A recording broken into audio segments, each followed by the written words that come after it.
Podemos superar muchos de nuestros miedos a la clonación estudiando a los gemelos. Nancy Segal.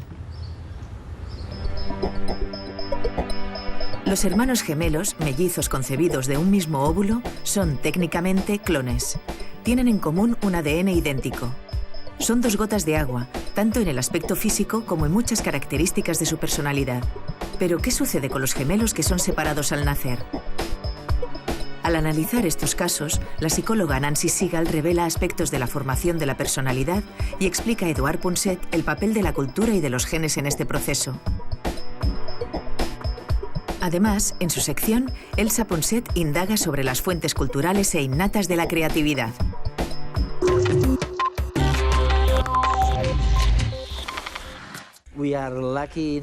Hoy tenemos la suerte de contar con la presencia de Nancy Segal, la mayor experta mundial en gemelos. Nancy, he disfrutado muchísimo con los pocos libros tuyos que he podido leer. Recuerdo el Indivisible by Two. Pero también has escrito otras obras como Someone Else's Twin o Born Together, Reared Apart. Me parece fascinante entender lo que sucede con los gemelos. Tal vez la mejor manera de presentarles el tema a los telespectadores sea a través de alguno de los recuerdos que has plasmado en tu libro. El primero tiene que ver con dos gemelos que nacieron a la vez pero se criaron separados. Dos gemelos monocigóticos que crecieron lejos el uno del otro. Resulta que ambos se hicieron bomberos. Sí, claro, Mark y Jerry. Se conocieron por primera vez a los 31 años. Resulta que los dos eran bomberos voluntarios. Ambos medían casi 2 metros. Eran calvos, llevaban bigote y cinturones con hebillas grandes y llaves colgando, pero su principal peculiaridad era que agarraban la lata de cerveza con el dedo meñique por debajo. Con el meñique. Sí, lo cual nos plantea todo tipo de preguntas fascinantes. ¿Cómo es posible que estos gemelos llegaran a hacer cosas tan parecidas si se habían criado separados toda la vida? Se podría sugerir que les gustaba sostener la lata así porque les resultaba agradable. Tal vez les recordaba el momento en el que se les había formado la mano, los aspectos genéticos relacionados, o quizás les gustaba tantísimo la cerveza que no querían derramarla. Sea como sea, abre explicaciones que antes desconocíamos y que no están ahí por casualidad, sino por un motivo. ¿Qué es lo que nos configura? ¿Nuestros genes o nuestro entorno? El enigma puede resolverse gracias a historias de gemelos que, por error, son separados al nacer. Imagina que esto ocurre y que dos niños, que no son hermanos siquiera, crecen juntos como supuestos gemelos. ¿Compartir el entorno hará que se parezcan de alguna manera? En absoluto. Los niños son cada vez más diferentes. Desarrollan distintas personalidades, aficiones y objetivos vitales. Muchas veces, el que procede de otra familia puede recibir y dar amor y ser feliz, pero se siente raro. No solo no se parece a su hermano, tampoco a sus padres. No acaba de encajar. Pero, ¿qué pasa con el gemelo que se extravió al nacer? ¿Qué ha sido de él? Él también ha crecido con una familia que no es la suya. Aunque puede sentirse querido, ha desarrollado una personalidad propia, ajena a ese entorno, y se siente extraño. ¿Y si se encuentra con su gemelo? ¿Qué ocurrirá? ¿Se parecerán o serán también distintos entre ellos? Esto es lo que se quiso descubrir en un estudio llevado a cabo durante 20 años en Estados Unidos. Los investigadores rastrearon hasta encontrar 137 casos de gemelos separados al nacer y que se habían reencontrado años más tarde. Además de comparar sus rasgos físicos y sus cerebros, los gemelos tuvieron que responder a más de 15.000 preguntas y test relacionados con su personalidad, estilo de vida, felicidad, actitud vital y coeficiente intelectual. Y la conclusión fue que, a pesar de haber crecido en entornos distintos, su grado de similitud era el mismo que el de los que habían crecido siempre juntos. Aunque estuviesen separados, sus genes idénticos les habían moldeado de forma muy similar, como dos versiones de una misma persona viviendo vidas diferentes. Así pues, la genética resulta más importante que el ambiente a la hora de definir quiénes somos.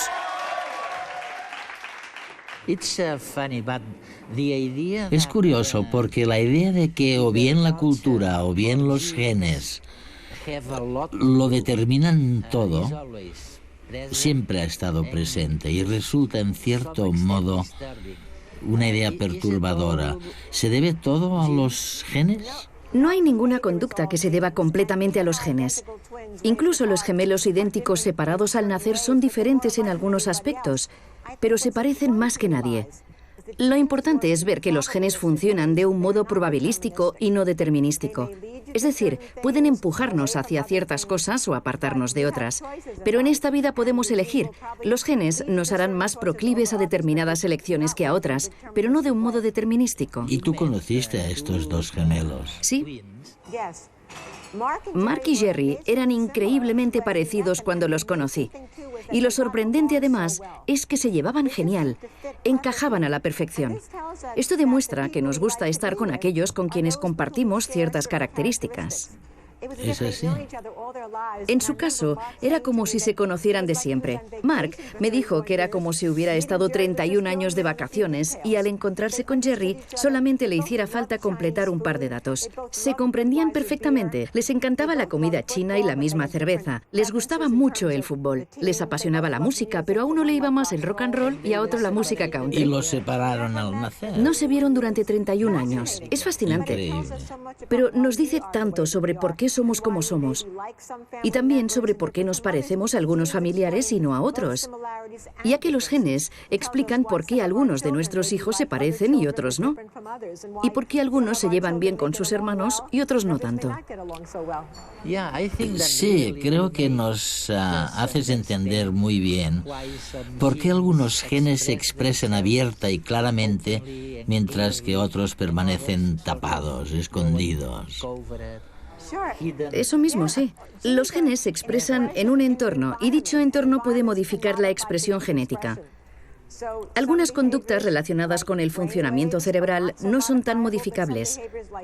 Otras, como la satisfacción con el trabajo, lo son un poco más. No se puede asignar un porcentaje de influencia genética sobre una conducta porque varía de rasgo a rasgo. También hablas en el libro del caso de Oscar y Jack. Oscar y Jack. Uno era nazi, casi. Oh, no. Déjame que te cuente la historia de Oscar y Jack porque ha dado lugar a muchos equívocos. Oscar y Jack, hijos de un padre rumano judío y una madre alemana católica, nacieron en Trinidad en 1933. Cuando los padres se separaron, los niños apenas tenían 6 meses.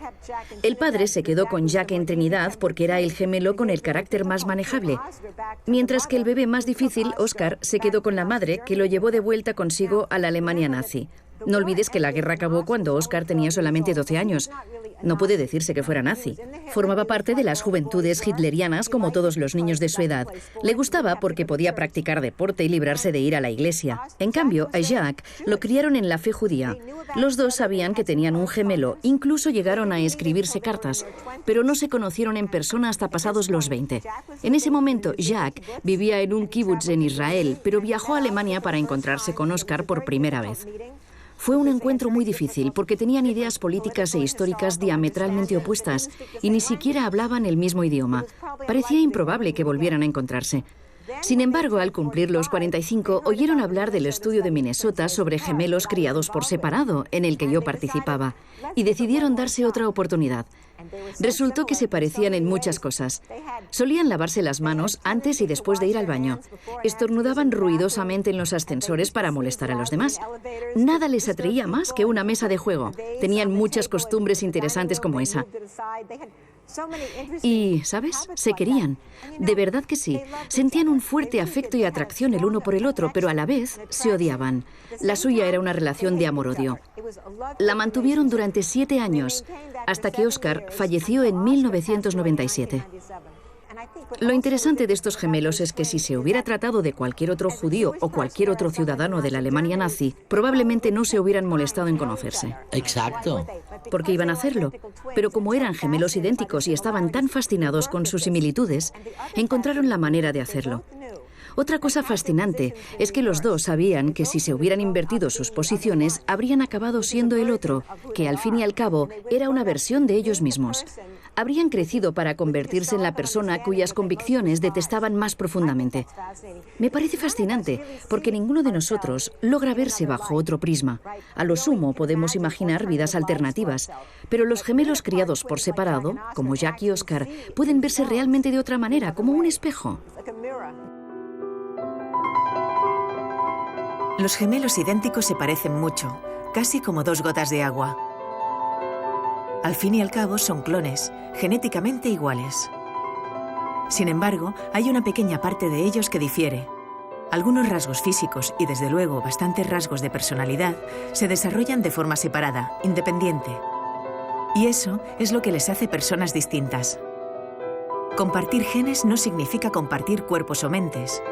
Más allá de lo que predetermina la biología, el entorno también tiene su papel a la hora de moldear quiénes somos.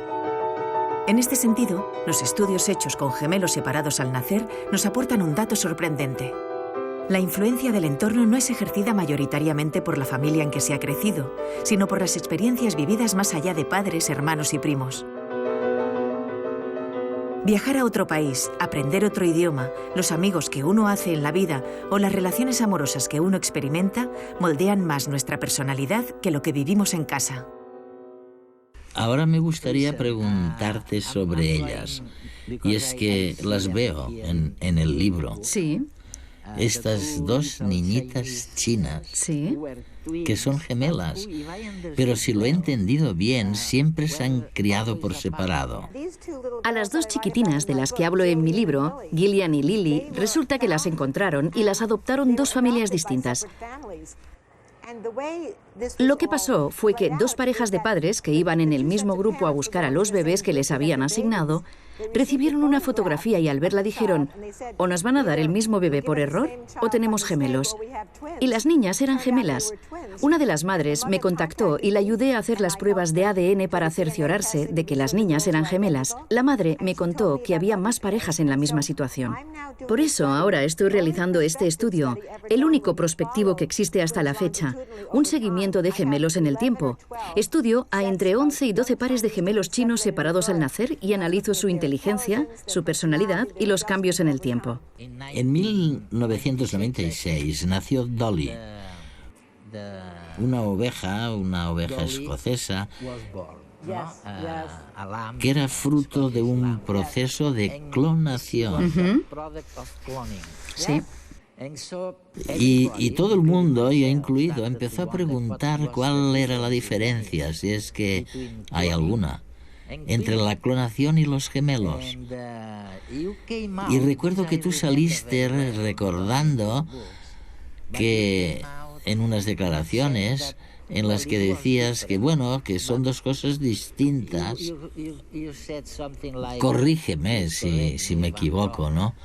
Lo haré. Tú decías que no son tan distintos los gemelos de los clones, ¿no? ¿Cuál es tu idea? Todos los gemelos monocigóticos son clones por definición. Son organismos genéticamente idénticos, mientras que los clones no son gemelos idénticos. Porque los gemelos tienen características únicas. Se forman a la vez, llegan al mundo a la vez, comparten el entorno intrauterino, comparten la cultura en la que nacen. En cambio, los clones tienen un momento distinto de concepción. Llegan al mundo de un modo distinto y no comparten los atributos únicos de los gemelos.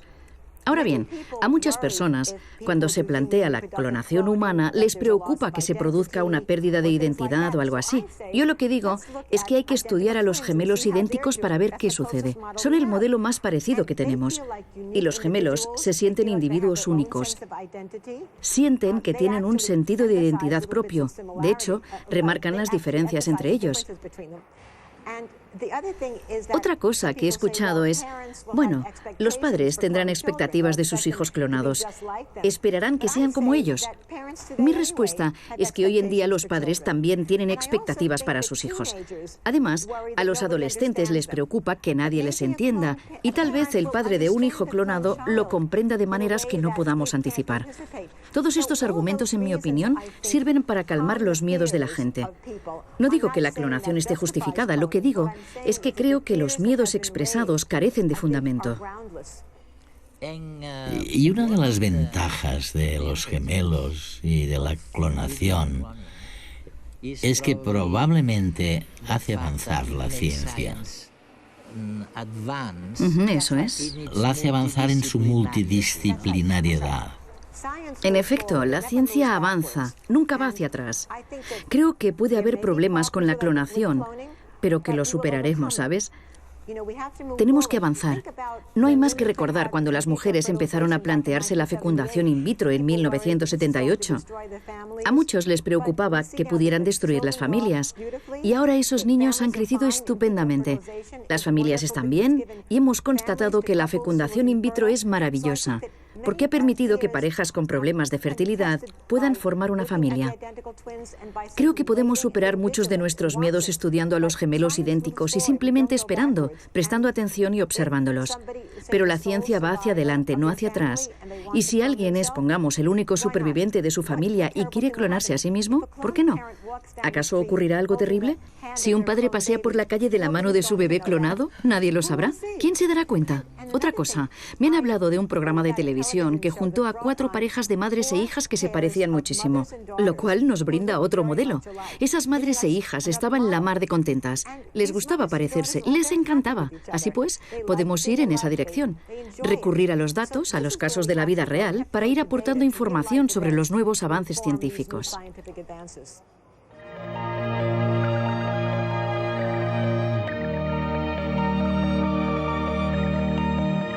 Los científicos dicen que el vínculo emocional entre los gemelos idénticos es el más cercano que puede darse entre dos personas, incluso en los casos en que crecen separados. A veces, incluso sin saber de la existencia del otro, cuando se encuentran, hay una conexión, una complicidad que a los demás nos está vedada y nos resulta un misterio. Y aunque hayan vivido en lugares distintos, en circunstancias y con familias muy diferentes, descubren que son muy parecidos. A veces, casi como si fuesen la misma persona viviendo en universos paralelos. Sus historias nos hacen cuestionarnos algo tan importante y a la vez tan frágil como nuestra identidad individual. Quizás por eso los gemelos idénticos, como gotas de agua, nos parecen tan fascinantes.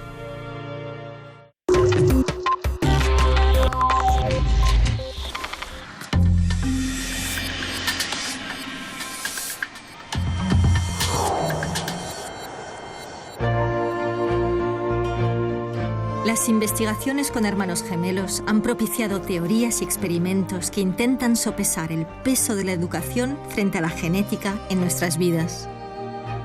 Una de las capacidades humanas más características en este sentido es la creatividad, es decir, nuestra habilidad para encontrar soluciones inteligentes, a veces inesperadas, a nuestros problemas y retos diarios.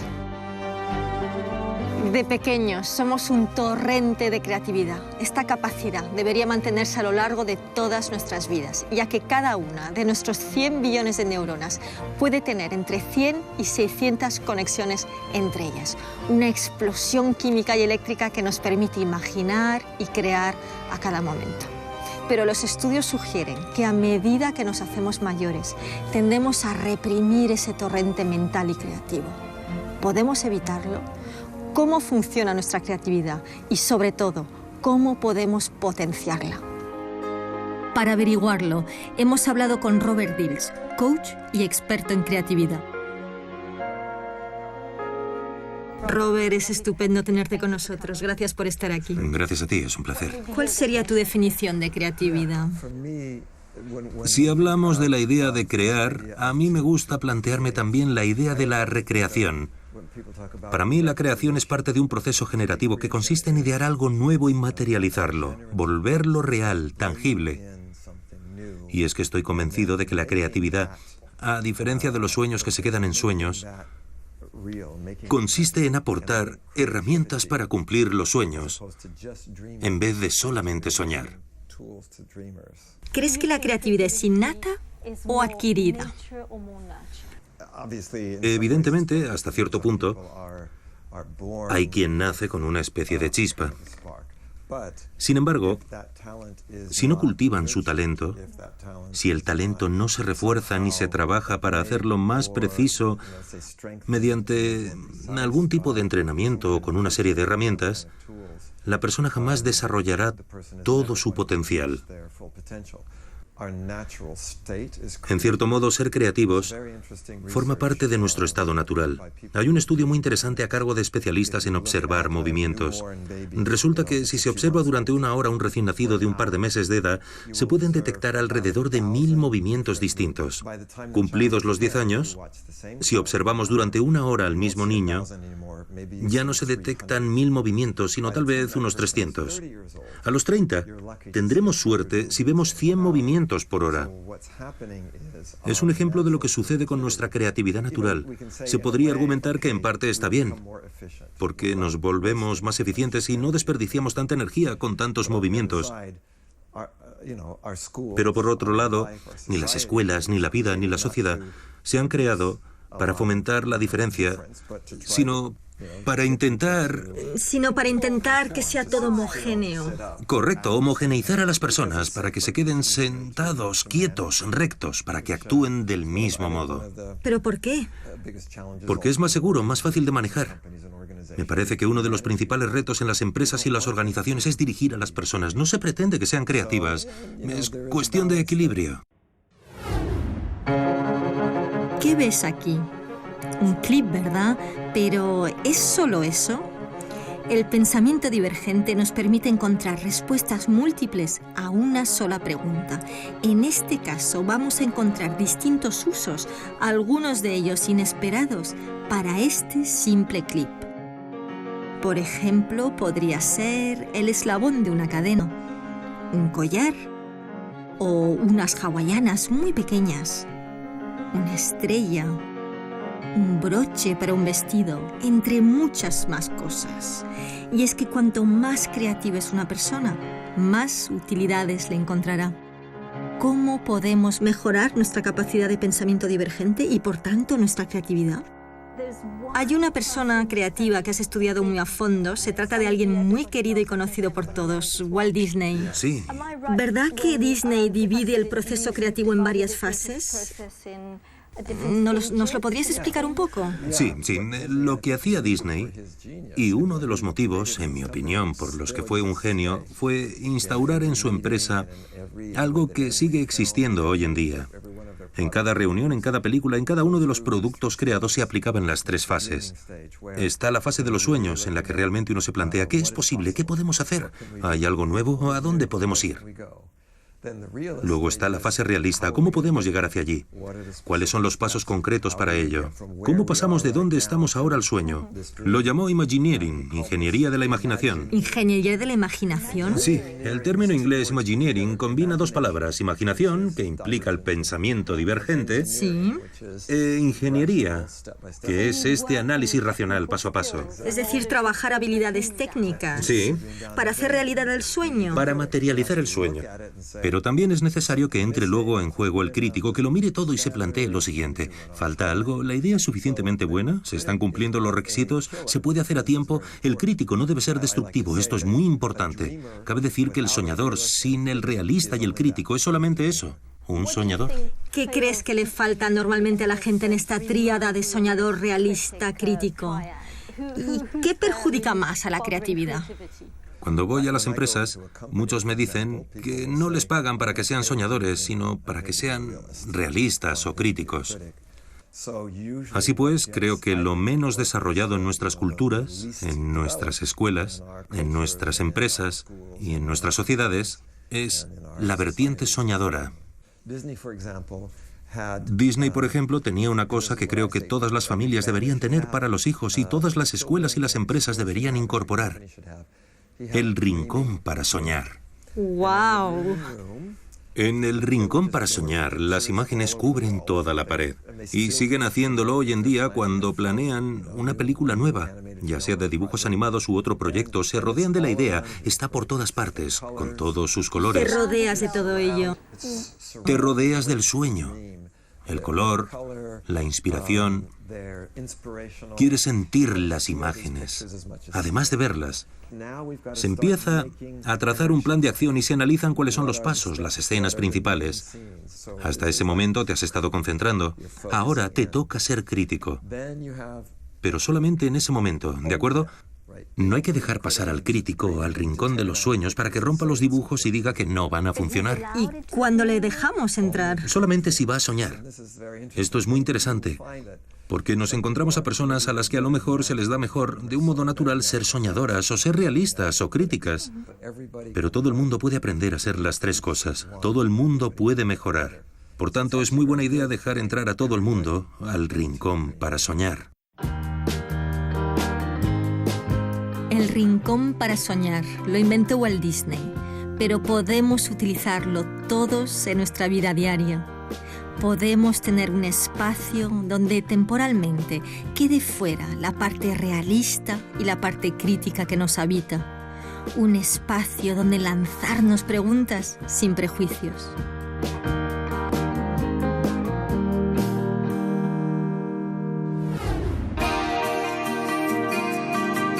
Todos estamos dotados para la creatividad y por todas partes nos rodean oportunidades para ser creativos. En casa, en el trabajo, en nuestras relaciones con los demás, dibujando, decorando, resolviendo y transformando lo que haga falta para alcanzar nuestras metas y resolver problemas diarios. El enemigo de la creatividad puede ser la crítica despiadada. Así que date un respiro y genera a diario momentos dedicados solamente a soñar y a crear. Es esencial para poner en marcha tu creatividad y transformar el mundo que te rodea. Y eso no es magia, es inteligencia emocional.